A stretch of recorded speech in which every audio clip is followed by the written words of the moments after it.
ध्यान दीजिए, अंडर के लिए ओल्ड इंग्लिश में एक और वर्ड यूज होता था, बीनीथ, BENITH, दोनों का सेम मीनिंग है। सैनोनिम अगर पूछ दे अंडर का तो क्या होगा? बीनीथ। बीनीथ का सैनोनिम अंडर। क्या होता है हिंदी इसका अनुवाद? से नीचे। क्या होता है? या के नीचे। अब आप बोलेंगे सर बिलो का मतलब भी तो यही बताया आप, तो अंतर क्या है तो समझिए, ठीक है सर, पहले समझते हैं। जैसे कल बताए थे ये पानी की टंकी है, परसों बताए थे, अच्छा प्रीवियस क्लास में बताए थे टैंक 1 है पानी की टंकी, और ये वाला क्या है? छत, ठीक है। ये कहीं पे मैंने किसी चीज पे रखा हुआ है, पानी की टंकी रखी हुई है, कोई बेसमेंट है, बेस है, आधार यहाँ पे पानी की टंकी रखी हुई है। बिल्ली अगर यहाँ पे बैठ गई, पहले बच्चा कैसे मानते थे? बिल्ली मान ली बैठ गई, ठीक है। बिल्ली कहाँ बैठी है? छत पर, छत पे बैठी है, हाँ पैरवा को समझ है, मैंने इस पे बैठी हुई है बिल्ली, छत पे बैठी हुई है, तो छत पे बैठी हुई, आप बताइए कौन सा प्रीपोजिशन लगेगा? ऑप्शन देते हैं, ऑन, ओवर, एवं, क्या लगेगा? क्या लगेगा? क्यों? कांटेक्ट में है। इस छत का ऊपरी सरफेस और इसका निचली सरफेस दोनों कांटेक्ट में है, तो क्या लगेगा?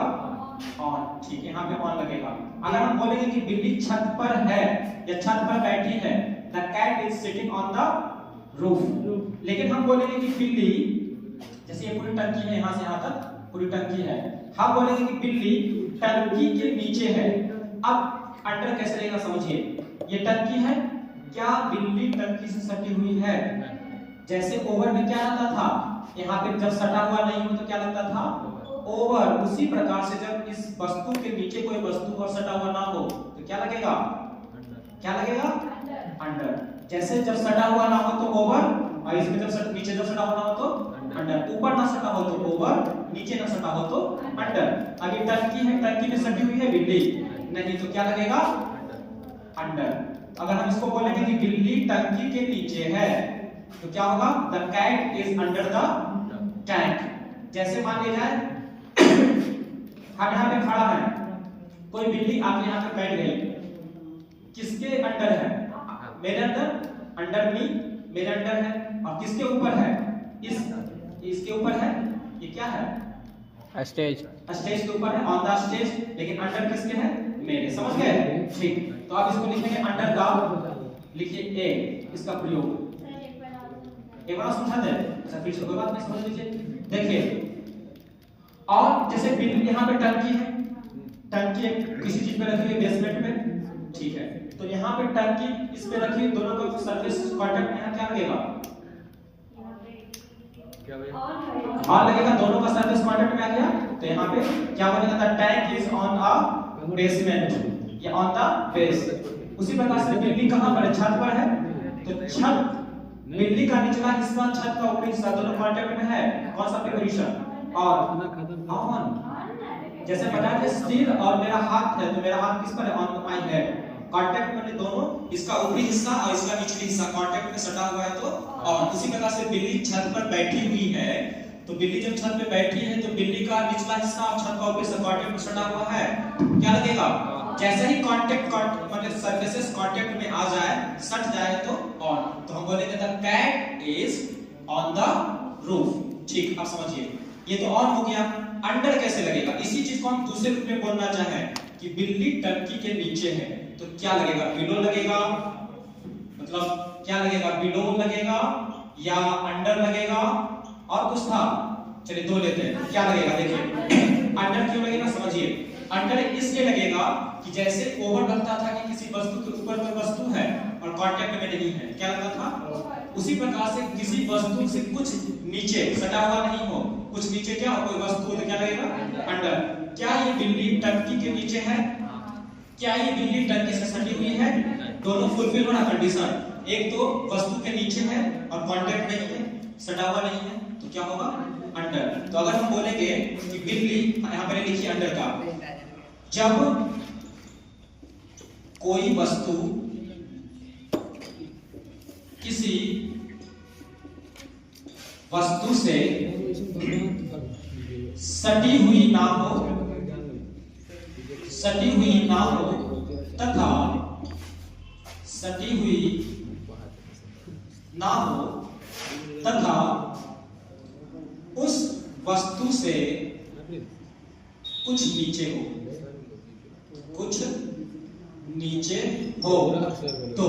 तो किसका प्रयोग होगा?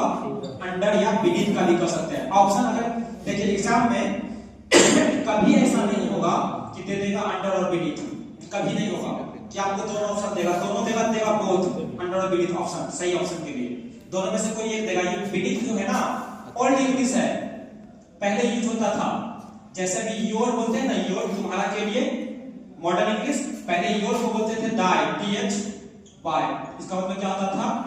योर। लेकिन अभी क्या यूज होता है? योर। उसी प्रकार से भी क्या यूज होता है? अंडर, ना कि बीनीथ। बीनीथ ओल्ड इंग्लिश में यूज होता था, ठीक है। दोनों का सेम मीनिंग है, से नीचे या से के नीचे। एग्जाम में दोनों अगर देगा तो दोनों को चुनना है, देगा बोथ ऐसे करके, या नहीं समझ में आएगा तो आपको ओल्ड इंग्लिश के हिसाब से देखना, सॉरी मॉडर्न इंग्लिश के हिसाब से देखना है, क्या चुनेगा?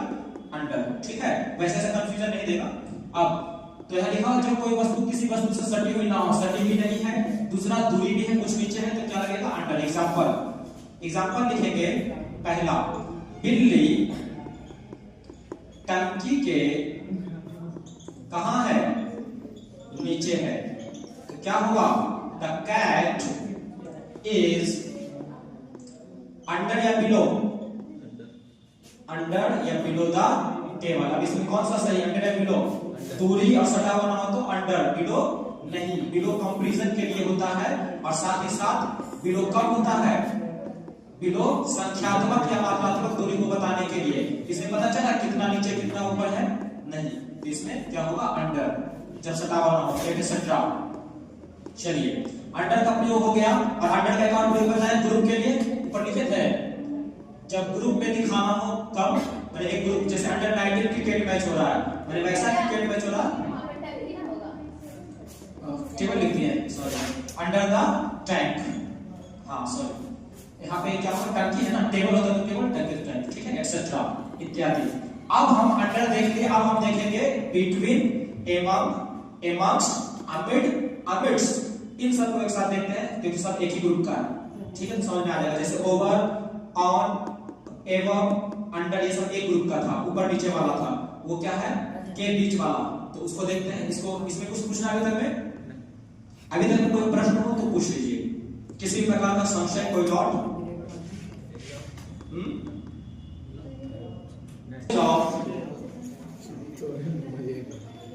बिटवीन, इमेज ऑफ बिटवीन, इसको मिटा दें। समझ में नहीं आया तो पेन पढ़ने मत दीजिए, हमको आगे बढ़ने मत दीजिए, तुरंत पूछिए। हाँ सब अब तक 3 तक जा सकते हैं कच्चा। Between, BETWEEN, between. बिटवीन का मतलब क्या होता है? के बीच में। बिटवीन की हिंदी अनुवाद क्या होती है? के बीच में। लेकिन ध्यान रहे, किसके बीच में? दो के बीच में, दो चीजों के बीच में, समझ गए? दो वस्तु या व्यक्ति के बीच में का अंग्रेजी क्या होता है? बिटवीन। तो इसको लिखिए ए, दो व्यक्ति या वस्तुओं के बैठ जाए भैया, पढ़ाएगा। दो व्यक्तियों या दो वस्तुओं के बीच में दूरी या क्या कह सकते हैं? दूरी या स्थिति, दूरी या स्थिति आदि को दर्शाने के लिए, दूरी या स्थिति को दर्शाने के लिए। हो गया अभी ध्यान दीजिए, ऐसे किसी चीज को नहीं पकड़। दो व्यक्तियों या वस्तुओं के बीच में दूरी या स्थिति को दर्शाने के लिए किसका प्रयोग होगा? पूरा नहीं लिखे, ऊपर लिखा हुआ, किसका प्रयोग होगा? बिटवीन का। एग्जांपल, जैसे हम बोलेंगे पहला, जैसे स्थिति दिखाएंगे, जैसे क्या नाम है आपका? निशा, आपका नंदिनी, आपका सुप्रिया। तो अगर हम बोलेंगे निशा, नंदिनी और सुप्रिया के बीच में, इसको लिखिए पहला, निशा निशा नंदिनी और सुप्रिया के बीच में है। यहाँ क्या लिखा जा रहा है? स्थिति, अवस्थिति कि कहां बैठी हुई है निशा, कितने के बीच में बैठी हुई है? निशा कितने के बीच में बैठी हुई है? एक और एक, दो। नंदिनी और सुप्रिया के बीच में कौन है? निशा। अगल बगल दान, बीच में पढ़े बच्चा कहते जवाब जी। तो निशा नंदिनी और सुप्रिया के बीच में, दो के बीच में तीसरा है, तो स्थिति दशा है, दो के बीच में कौन है? तो अब इसका कैसे, पहले देखिए इसमें कौन सा प्रीपोजिशन लगेगा? बिटवीन। ठीक है, क्या लगेगा? बिटवीन। बिटवीन बनाइए, इसका कैसे बनेगा? कौन है बीच में? निशा। पहले इसको लिखिए, निशा सिंगुलर है, इज। प्रीपोजिशन क्या लगेगा? बिटवीन। किसके? नंदिनी एंड सुप्रिया।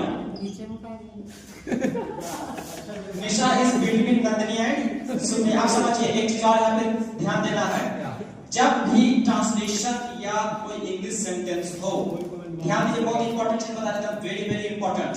इसमें कई बार खाली ध्यान रखना है, इसको पढ़ने के बाद ध्यान रखना, समझ आएगा। जैसे इंग्लिश सेंटेंस में क्या हो? बिटवीन हो, ठीक है, या जहां बिटवीन आ जाएगा उस सेंटेंस में एंड का आना 99.99% जरूरी है।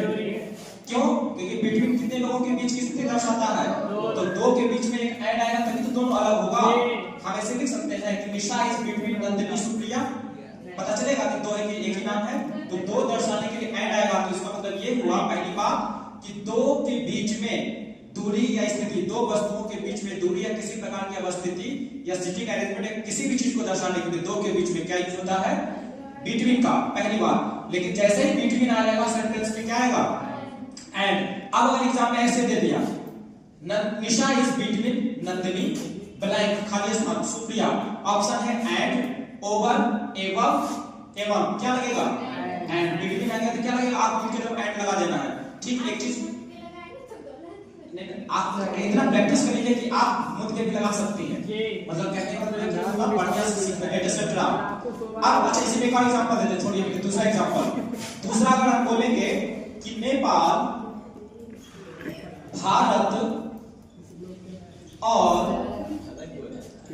भारत और चीन के बीच पड़ता है, यानी ये लोकेशन बता रहा है। क्या बता रहा है? जैसे आप जब नक्शा देखिएगा इंडिया का, तो उसमें ये देखिएगा कि इंडिया है, भारत है, और इस तरफ नेपाल है, और चाइना कहाँ है? कहाँ है? हाँ, थोड़ा सा इधर मतलब दिखा रहे हैं आपको, और चाइना किधर है? चाइना इस तरफ पड़ेगा। नेपाल किसके बीच है? चाइना और इंडिया के बीच पड़ रहा है। ये क्या पड़ रहा है? नेपाल। तो नेपाल बीच में किसके? चाइना और इंडिया का। इस चीज को बोलने के लिए क्या करेंगे? नेपाल भारत और चीन के बीच में पड़ता है, दो के बीच की स्थिति दिखा रहा है कि दो के बीच में कोई तीसरा आ रहा है, तो कौन सा प्रीपोजिशन? बिटवीन बनाइए, कैसे बनेगा? यहाँ के ट्रांसलेशन के लिए इंपॉर्टेंट ट्रांसलेशन में पूछ सकता है, क्या पड़ेगा? कौन है पहले बीच में? लिखिए नेपाल लाइस का मतलब लाई माने लेटना, आ जाना, खड्डे में टांग पड़ना, माने बीच में आना। तो नेपाल लाइस किसके? पहले क्या लगेगा प्रीपोजिशन? बीच में। किसका है? इंडिया एंड चाइना, हो गया, एटसेट्रा। तो हो गया। अब हम देखिए और इसका यूज पढ़ेंगे बिटवीन का। तो देखिए बिटवीन का ये दो के बीच होता है, लेकिन कई बार दो से अधिक के बीच भी होता है। किस चीज को दर्शाने के लिए? रेसिप्रोकलिटी दर्शाने के लिए, पारस्परिकता, ये रेसिप्रोकल रिलेशन, पारस्परिक संबंध। जैसे हम बोलेंगे पारस्परिक संबंध या संबंध दिखाने के लिए, मतलब जुड़ाव को दर्शाने के लिए। पारस्परिक संबंध एक ग्रुप रूप में, जैसे हम बोलेंगे कि अगर हम बोले कि आप सभी में दोस्ती है, तो आप सभी बहुत सारे हैं, दो से ज्यादा है, तो अभी हम क्या बताए थे कि दो के बीच की स्थिति दर्शाने के लिए एवं होगा, ठीक है, लेकिन स्थिति दर्शाने के लिए। लेकिन जब लोग दो से अधिक के बीच जुड़ाव हो, जैसे हम बोले कि हम सभी के बीच ये आप सभी के बीच दोस्ती है, तो आप सभी बहुत सारे हैं, तो यहाँ पे कौन सा प्रीपोजिशन होगा? बिटवीन। जैसे हम बोले कि राम और जैसे ऐसे बोले कि मार्गदर्शन कोचिंग सेंटर और ब्रिलियंट कोचिंग सेंटर के बीच दोस्ती है, तो ग्रुप है, दो ग्रुप है, बहुत सारे लोग हैं, क्या लगेगा? बिटवीन। तो जब दो से अधिक की स्थिति हो तो जुड़ाव के लिए, जुड़ाव दुश्मनी में नहीं, दो से अधिक के दुश्मनी में नहीं, दो से अधिक के दोस्ती में, जुड़ाव में, संबंध में, ग्रुप में, जब अलायंस हो, ट्रीटी हो, कॉन्ट्रैक्ट हो, ये सब क्या है? जुड़ाव दर्शाता है। कॉन्ट्रैक्ट मतलब संधि हिंदी बोलते हैं, ट्रीटी मतलब भी संधि, फ्रेंडशिप का मतलब दोस्ती, मतलब जहां पे जमघट लगे दो से अधिक का, तो वहां पे बिटवीन का प्रयोग, ध्यान दीजिएगा अगले वर्ड पे, किया जा सकता है। किया जा सकता है का मतलब कर सकते हैं, ये नहीं कि वही केवल होगा एवं, लेकिन बिटवीन का प्रयोग भी कर सकते हैं। हाँ, लाइस का प्रयोग, लाई का मतलब होता है लेटना, LIE, लाई मतलब लेटना या पढ़ना, ठीक है? तो इसी का क्या बनेगा? एस्ट्रोलिया, LIES। ले का मतलब होता है NAY, ले माने होता है, लाई माने लेटना। ये नहीं समझ में आता है, कर दीजिए कम्स। अगर नहीं समझ में आता, पढ़ता है नहीं आता है तो कम्स कर दीजिए। बोल रहे हैं वहां पर दो व्यक्ति या वस्तु लिखे, तो व्यक्ति तो तीन एग्जांपल दे दिए, वस्तु का, व्यक्ति का एग्जांपल दिए ना, आप वस्तु का एग्जांपल दीजिए। वस्तु का एग्जांपल है, ठीक। जैसे हम बोले वही चीज है, भारत पाकिस्तान, ठीक। जैसे हम बोले ये ऐसे तीन स्थिति है, कैसे पकड़े इसको? ये क्या है? क्या बोलते हैं इसको? कुछ छोड़िए। जैसे मानिए ये स्केच पेन है, ठीक है, और ये मफलर है, ये हम है। स्केच पेन और मफलर के बीच में कौन, मेरे बीच में कौन है? मफलर। तो the muffler is between sketch pen and me, ठीक है? स्केच पेन एंड मी, समझ गए इस चीज को? नहीं समझे? बीच में कौन है? इसको शुरुआत कीजिए, द मफलर इज बिटवीन, किसके किसके बीच में है? Sketch pen and me. इसी से याद आ गया, मी जब बोले कि जब भी बिटवीन या एमंग में प्रयोग करते हैं तो ऑब्जेक्ट फॉर्म यूज होता है, उसका एग्जांपल देते हैं। पहले इसको सोचे, मिटाए, मिटा दे इसको।